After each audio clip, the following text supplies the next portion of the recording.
tentara yang dipilih dan disatukan menjadi satuan yang sama. Semua pasukan khusus adalah pasukan elit, tetapi pasukan elit belum tentu pasukan khusus.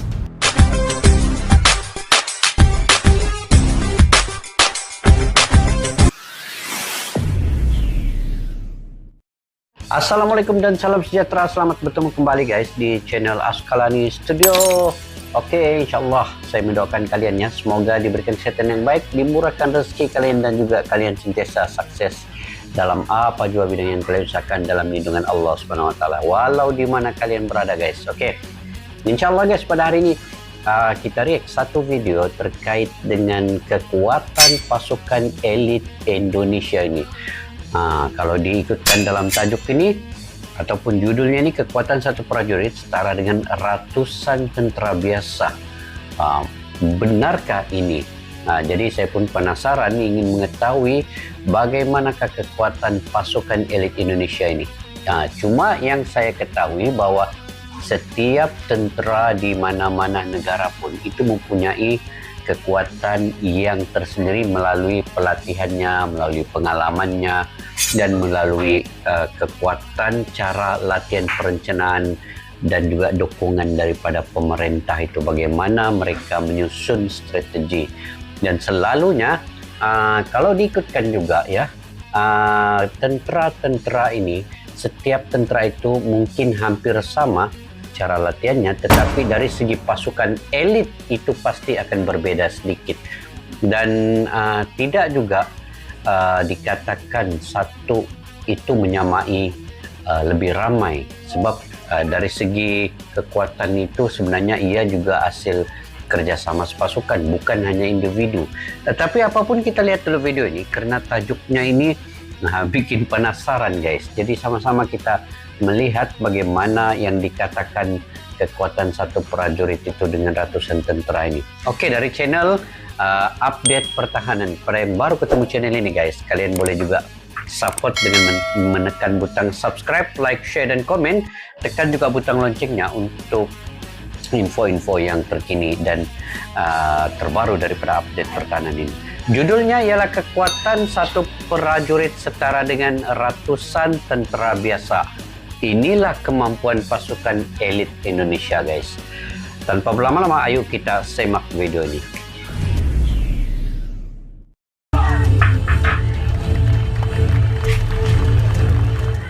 Sahabat update pertahanan, sebagaimana yang kalian ketahui, pasukan elit adalah satuan tentara yang dipilih dan disatukan menjadi satuan yang sama. Ini guys. Semua pasukan khusus adalah pasukan elit, tetapi pasukan elit belum tentu pasukan khusus.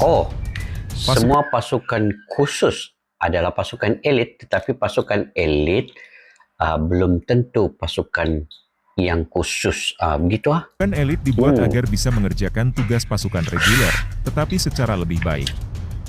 Kali ini kami akan memberitakan sedikit mengenai resiko jika ingin menjadi Kopassus, dan tugas-tugas mengerikan di luar nalar manusia biasa, sehingga menjadi alasan kuat bagi negara lain untuk segan terhadap Indonesia. Tanpa berlama-lama lagi, setelah ini kita bahas lebih lanjut. Oke guys, kita tengok bagaimanakah satu orang menyamai beratus tentara biasa. Satu orang elit ya.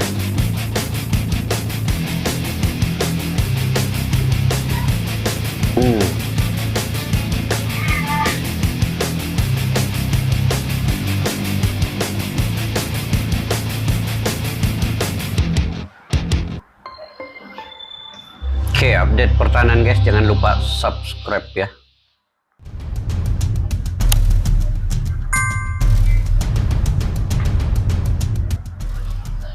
Resiko jika ingin menjadi Kopassus menarik untuk diulas. Kopassus merupakan satuan elit TNI Angkatan Darat yang berisi para prajurit tangguh.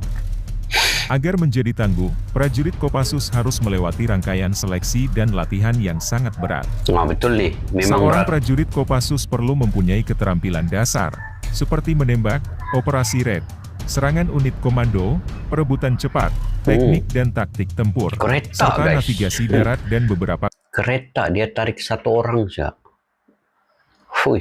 Ini barulah padunya. keterampilan lainnya.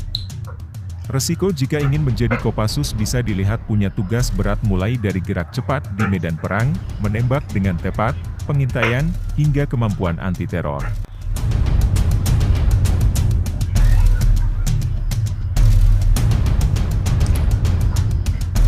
Tapi memang ngeri juga latihan dorang nih guys, sampai tangan diikat masuk dalam air. Beragam prestasi apik dicatat Kopassus, di antaranya penumpasan DT, operasi militer Permesta, penumpasan G30 SPKI, operasi Trikora dan Duikora, operasi Pepera di Irian Barat, dan operasi Seroja di Timor Timur.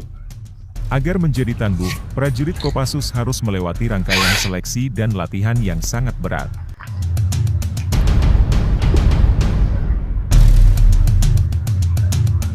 Ini yang terpilih saja guys, kalau ini memang berat lah. Seorang prajurit Kopassus perlu mempunyai keterampilan dasar, seperti menembak, operasi raid, serangan unit komando, perebutan cepat, teknik dan taktik tempur, serta navigasi darat dan beberapa keterampilan lainnya.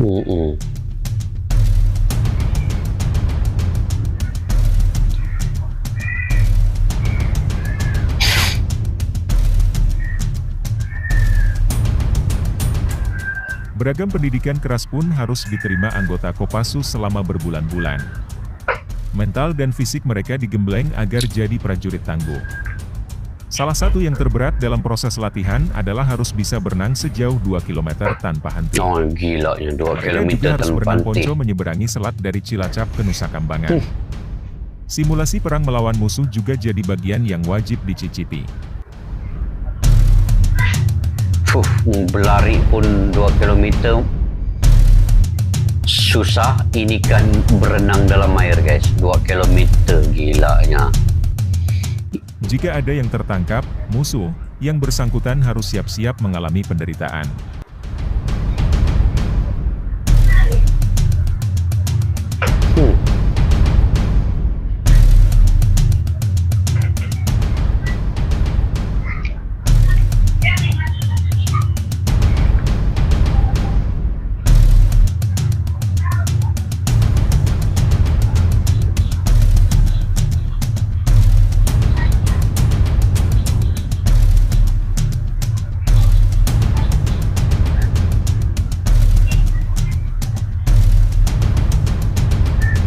Tapi ini memang Kopassus ini yang pasukan elit berani mati ini.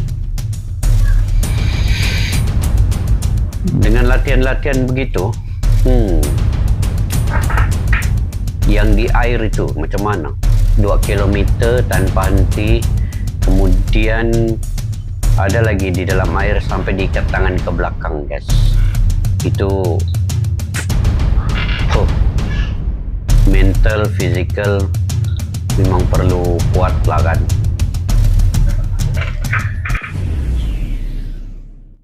Nah guys, itu pasukan elit Indonesia ataupun pasukan elit ini macam Kopassus lah kan. Kopassus adalah komando pasukan khusus, pasukan yang dilatih khas untuk tentera elit Indonesia, dan ini adalah pasukan elit militer Indonesia, Angkatan Tentera Darat lah yang Kopassus ini. Dan kalau diikutkan antara tugas-tugas Kopassus ini adalah melindungi negara itu daripada ancaman musuh, dan juga mempunyai tugas-tugas khas seperti operasi pembebasan sandera, kemudian operasi kontra terorisme ataupun pengganas-pengganas yang berbahaya, itu Kopassus akan dihantar.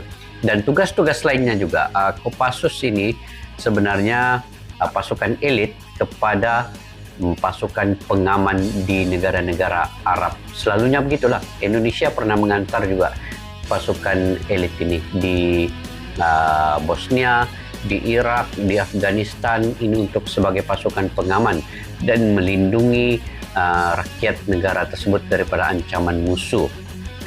Pernah juga kejayaan pasukan Kopassus elit Indonesia ini yang saya ketahui pernah membebaskan sandera ya, di mana pasukan elit ini berhasil membebaskan sandera. Saya ingat waktu itu di pesawat itu diterbangkan ke Thailand dan sandera itu berjaya diselamatkan, walaupun dengan begitu susah sekali, tetapi mereka berusaha dan akhirnya berjaya. Begitu juga dengan mengekang terorisme ataupun penjenayah ataupun pengganas-pengganas yang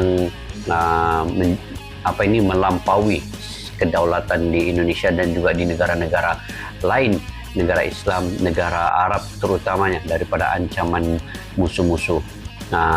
Itu yang pasukan elit Indonesia ini. Tetapi dari segi kekuatan itu sebenarnya TNI itu, tentera itu mungkin lebih kurang sama kekuatan mereka, tetapi sedikit special lah untuk yang elit nih, sebab dia dibagi latihan yang teruk lagi.